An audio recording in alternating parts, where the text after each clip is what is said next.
We're going to talk about Nathaniel Hawthorne's Young Goodman Brown. This is one of his most often read and most famous short stories, and it has much in it that is very typical of Hawthorne. For example, the setting itself. This is set back in Puritan times, and so we have our characters as Puritans. And this was very typical for Hawthorne, and of course he does have that link in his own ancestry to one of the Salem witchcraft judges who was an ancestor of his. So he seemed to be either fascinated or perhaps even almost haunted by this period in time, and he does set many of his stories, including things like the Scarlet Letter, at this period of time. Well, Young Goodman Brown is a very interesting story. It has a number of things in it that we want to examine. We'll start off at the beginning of the story and just talk about a couple of the more obvious things that you'll find. And one of the first things you might notice is the name of the wife, which is Faith. Faith is still a fairly common name for a woman, and at the time here, of course, it works doubly well because faith was so important to the Puritans. So you'll see throughout the story that Faith has this sort of double meaning as we go through. It certainly does refer to his wife's name, but it often also refers to his faith as a Christian, as a Puritan at the time. And there's an interesting play on the double meaning of this word as we go through the story. Goodman Brown is going on a trip in the evening, and he's going to be leaving his wife. So again, getting back to her name, on this trip, he's going to be leaving faith, leaving his faith, leaving his wife, also leaving his Christian faith in effect, because where is he going? He's going into the forest. Now, just a little bit of background on this.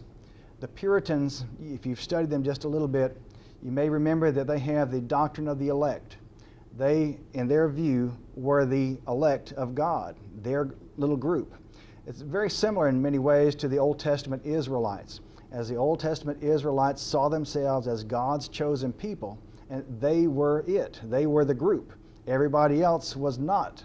And so the Puritans have much the same view of themselves here in the New Testament sense, that they view themselves as God's chosen people, and they call themselves the elect. And then if you're not part of the elect, then you're simply not. You're not a Christian. Then you're not going to be one of God's chosen ones.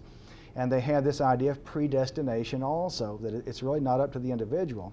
It's God who foretells, foreordains who's going to be one of the elect and who's not.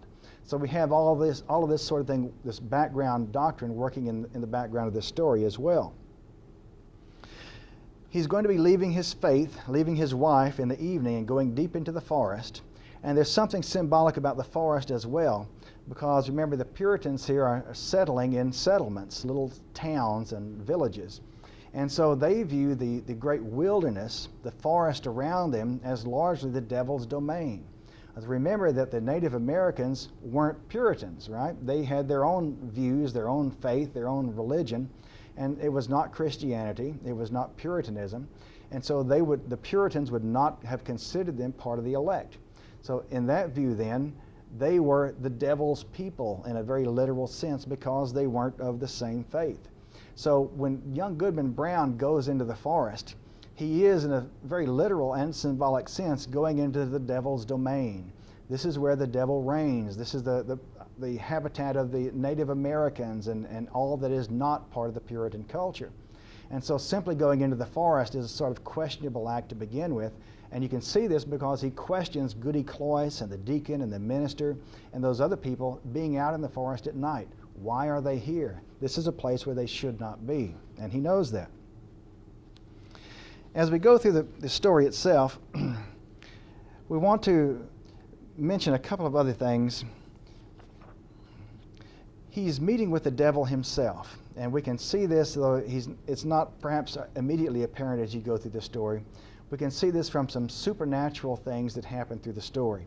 And by the way, Hawthorne is one of our romantics, and one of the characteristics of romantic writers is that they like a little bit of the mysterious, the supernatural, the unexplainable happening in their stories. And we get a little bit of this in Hawthorne as well, as we get this reference to this person young Goodman Brown meets in the forest as having just passed through old Boston. And the inference here is that he's passed through it and gotten to where he is now so quickly, 15 minutes I think it says in the text, that he could not have possibly have walked or run or ridden a horse. He has to have gotten there supernaturally as he passed that old clock and is now meeting young Goodman Brown deep into the forest only 15 minutes later. So there's a supernatural element here as well, as we see that as the story progresses, that this is indeed the devil that young Goodman Brown has gone to meet in the forest. He says he's late. The devil tells Goodman Brown this. What's Goodman Brown's response?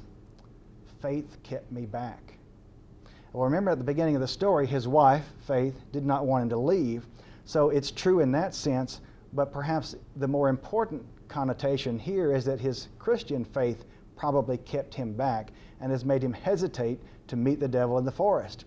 Well, if someone is indeed a Christian, you would wonder why he's going to meet the devil anywhere, and certainly not in the forest at night. So this has that double meaning that Hawthorne likes to play with a great deal here, that his faith has held him back and made him late in both senses of the word.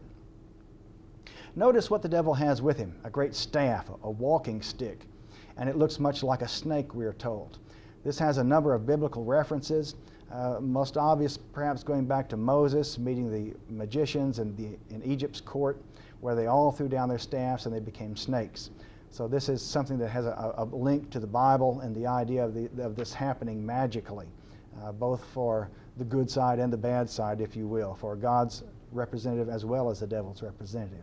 But his staff does indeed look like a snake, we're told.